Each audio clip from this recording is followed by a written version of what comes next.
Yaoundé, capitale du Cameroun. Nous sillonnons les rues de la ville aux 7 collines. Arrêt dans un hôpital de la place. Nous sommes reçus par Dr Élisée Djeng Ewondo, un médecin généraliste qui nous parle de l'automédication. C'est le fait pour un patient ou pour un individu de prendre des médicaments sans la prescription d'un médecin au préalable. Qu'est-ce qui peut expliquer cela? Deux Camerounais lambda tentent des explications.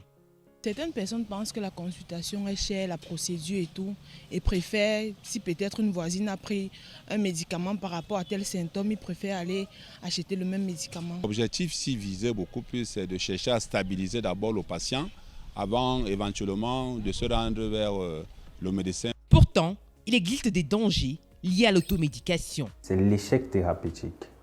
Parce que si vous avez peut-être des symptômes, vous prenez des médicaments sans la prescription d'un médecin, vous pouvez prendre des médicaments qui n'étaient pas indiqués pour soigner le mal que vous avez ou la pathologie que vous avez.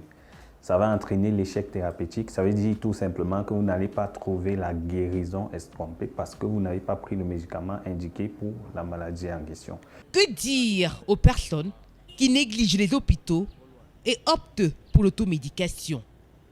Lorsque des personnes prennent des antibiotiques, ils ne prennent pas forcément des doses recommandées et pendant des durées recommandées.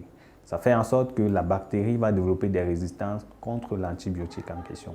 Cela fait en sorte que lorsque vous avez des infections sérieuses ou importantes, ce médicament, cet antibiotique, ne pourra plus traiter l'infection en question parce que la bactérie a développé des résistances, c'est-à-dire des mécanismes de défense pour combattre, n'est-ce pas, contre cet antibiotique.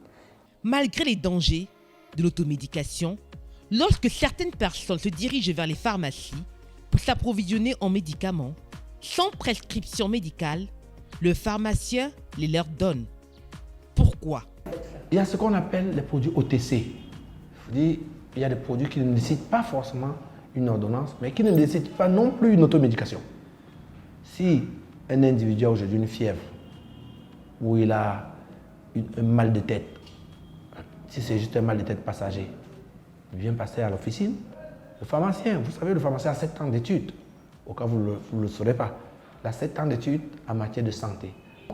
Il a qualité à conseiller certains types de médicaments, mais pas tout. L'idéal est donc de toujours se faire consulter par un médecin afin d'éviter le pire.